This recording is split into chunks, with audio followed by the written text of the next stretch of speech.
The premiers are repeating the need to keep all options open to fight back against U.S. tariffs after Alberta refuses to go all in on possible retaliation. I just take a different approach. I respect Minister Smith, but I just believe in Canada comes first. Everyone has something that they're saying, hey, we may have to sacrifice a little bit. Danielle's going to do what she needs to do what she believes she needs to do to protect the people of Alberta.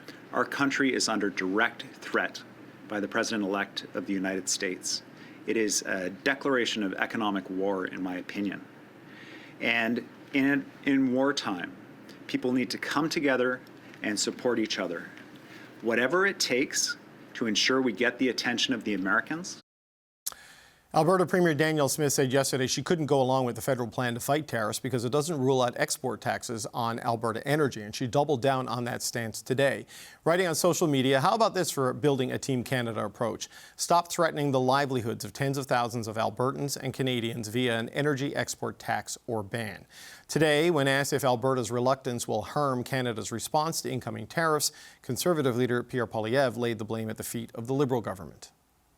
I think the first thing President Trump will do when he takes office is to send a bouquet of flowers to the Liberals of Freeland, Carney, and Trudeau, who have weakened and divided our country and given him the upper hand. Well, that comment had Prime Minister Justin Trudeau asking, would a Prime Minister Poilievre fight for unity or stand for division? I think it's very clear that right now, Pierre Poilievre, who wants to be Prime Minister for all Canadians, has a choice to make. Either he stands up to fight for all Canadians alongside all premiers and the federal government that are doing that, or he chooses to stand with Danielle Smith, Kevin O'Leary, and ultimately Donald Trump. Meanwhile, at this hour, Foreign Affairs Minister Mélanie Joly is in Washington making Canada's case against those looming tariffs and saying this to CNN. If Trump is going ahead with tariffs, he's starting a trade war. And of course we will retaliate. And you know what will happen for all those watching us right now? This will be a Trump tariff tax on Americans, because this will have an impact on jobs in many, many states. 35 states have Canada as the main export market. Okay, there's a lot there. There's a lot going on. Shachi, Danielle Smith did her thing yesterday. You can understand with oil being so important to that economy why she would object to this. But Andrew Furey, Scott Moe, and Francois Legault, all the premiers have skin in the game and said she should be on board. Pierre Poilievre wouldn't give a clear position on this. He seems caught a little bit between Smith and Ford on this one. What do you make of the politics of this as it unfolded over the last 24 hours? Well, just what the country needs in the moment of crisis, another national unity debate. Like this is not good news on any front, the politics of it, there's no love lost between Pierre Poilievre and Doug Ford. It's been very clear that Doug Ford is choosing to seize a moment and try to show some leadership. But let's also, just unpack a little bit of the interprovincial or domestic provincial politics of this. Doug Ford is staring down the barrel of a potential early spring election. He's looking to go to the polls. We'll see how much that changes as a result of what's been going on. But and you look at where Danielle Smith is. Both of them are mirroring the opinions and the general sentiment of people in their own provinces, the constituencies of their own provinces. Albertans are far more likely in this country to be of the view that they give more than they get from Confederation, that they are net providers in terms of economic prosperity to Canada than net receivers on that front. They're also much more likely to view themselves as Albertan first and Canadian seconds. I know this from data. Ontarians, on the other hand, really do reflect themselves as the standard bearers of Canada. They see themselves as Canadian first and are the most likely among all provinces to say that they see themselves as Canadian first. So, both of these sets of rhetoric coming out of each of these premiers has a lot to do with the way people in their own provinces think. But when it comes to issues around retaliation, and I want to come back to what Minister Joly just said. the work that she's doing is really important around educating Americans that there will be a consumer impact on them in the event of a trade war. The vast majority of Americans, when we poll them, don't even know that this is an issue. They have no idea it's going on. And among those who support tariffs, they're doing so because they support Trump. When you ask the follow-up question, okay, how do you feel about potential tariffs if it means a 30 to 70% increase on a gallon of gas for you, Mr. or Ms. American, all of a sudden they change their minds pretty quick. Okay, but you know, Laura, you saw the Prime Minister very clearly trying to wedge Pierre Poilievre with this today. David Eby kind of did the same thing, saying we'd like an answer from the Leader of the Opposition, and he was asked like 2 or 3 times by reporters, and he just turned it back on, you know, the job-killing policies of the Liberal government. But Smith isn't on board. What do you think this means with the Leader of the Opposition in this situation and this general fracturing at the First Minister's table of 13 against 1, it seems? For the Leader of the Opposition, I hope that the Prime Minister and the Liberals keep pushing him on it. I think this is actually a great wedge for the Liberals to use against the man who looks like he's probably going to be Prime Minister very soon. Mm-hmm. It will be his job to unify the country. We all understand what Danielle Smith is doing and why she's doing it, but the reality is the 25% tariffs are going to have a much bigger impact on Albertans than whatever potential list the government comes up with. So I think that Pierre Poilievre better get an answer pretty quick, because I think this is a wedge that could work. James, you've gone through Donald Trump before advising the government. You're part of this new group now trying to pull business and labor together to respond to whatever comes from the U.S. These fault lines I don't think anybody wants to put any kind of an export tax on any kind of product. But for a threat to work, it's got to look credible. Does it look credible if Poilievre, Smith, and others are not on board with what all the premiers and the Prime Minister want to say? It's a problem, and the obligation and the responsibility of the Prime Minister of this country, whether it's Justin Trudeau or Pierre Poilievre, the obligation of the Prime Minister of this country is to put Canada in the best possible position to move forward with regard to future negotiations over tariffs, over the future CUSMA agreement when that comes up in 2026. And what I don't understand about this whole process and the story as it's unfolded is, why would you have a First Minister's meeting with the Prime Minister and all the premiers there at the table? And I know Danielle Smith zoomed in, but they're all there.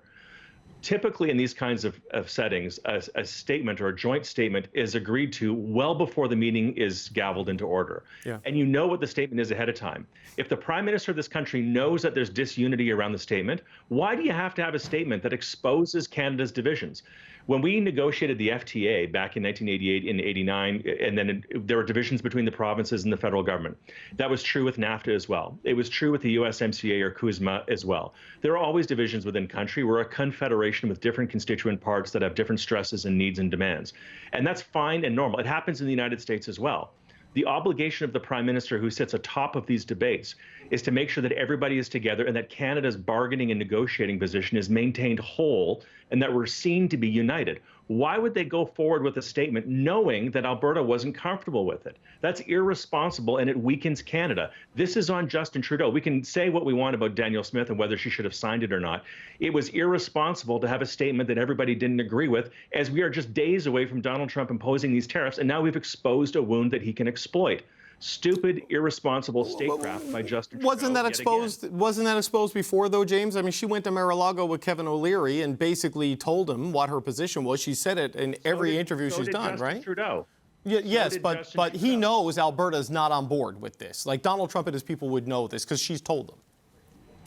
Well, look, Justin Trudeau has been very clear about the need to keep Canada whole and responsible, but he fails to act and to match his actions with his rhetoric.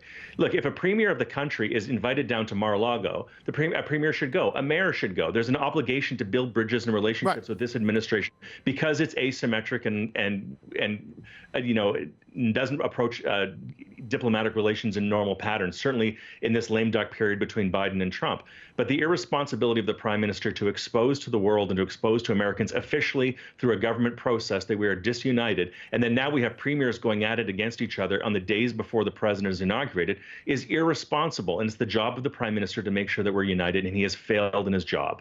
That's fascinating, but it kind of disregards the fact that it's Danielle Smith who's traipsed off down to bend her knee to Donald Trump.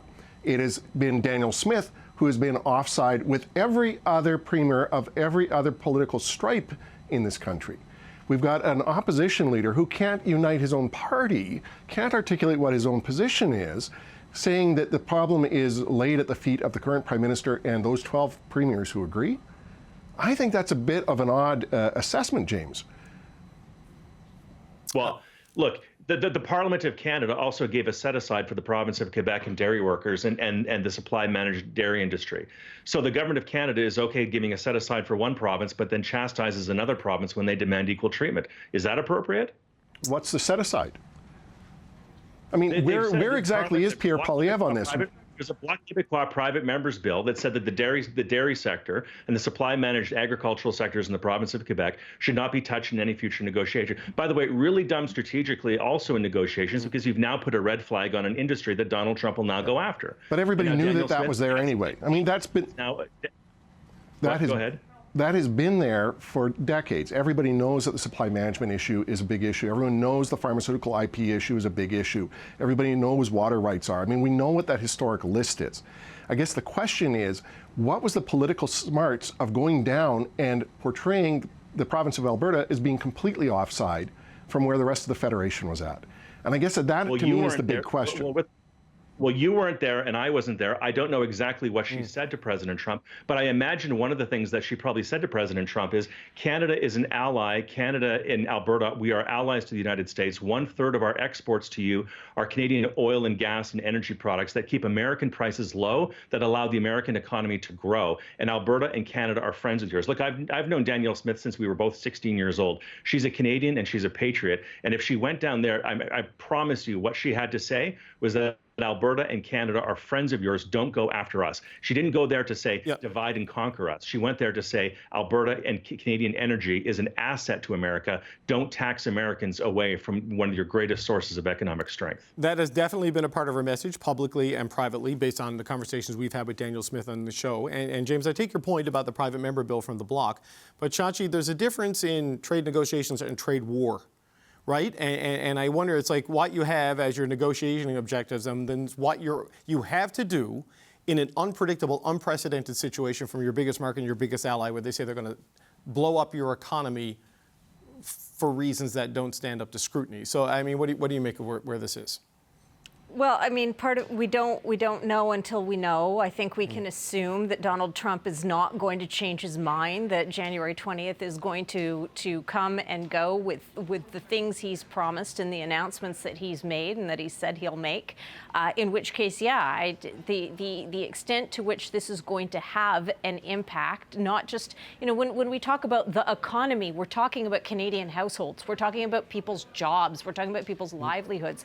Premier Eby just came out today here in British Columbia, talked about a $69 billion deficit over 3 years, 124,000 jobs lost potentially. This is serious stuff. Yep. And so Canadians, regardless of what province they're living in, are going to have to now start to pivot from, gosh, we really are ticked off. We really hate Donald Trump for the things that he's saying. And, what are the implications here? And what is the ability? When we talk about that Team Canada approach or that unified approach, well, what does that look like in terms of mitigation? What does that look like in terms of offsets? Because it's not just oil and gas that could be in the crosshairs, but it's an important part of one. I don't think it's unreasonable for Danielle Smith to point out, and I don't know exactly that is what she is doing with her current rhetoric, but I don't think it's unreasonable to say, look, there is a possibility that my sectors and my workers are going to be disproportionately hit. Hey, rest of provinces, what is your plan to help Albertans out through this time? Right. Well, go ahead quickly, Andrew. But look, I mean, Doug Ford has said the same thing just this last week. Now, granted, he's getting ready. We're probably just days away from an election here in Ontario. But he pointed out that the Ontario government expects that we're going to lose 500,000 jobs as a result of the tariffs. 500,000 jobs. Yeah. I mean, that is a massive number. The response from the provincial opposition, the NDP opposition here, is we will stand with you side by side to fight with you to protect that.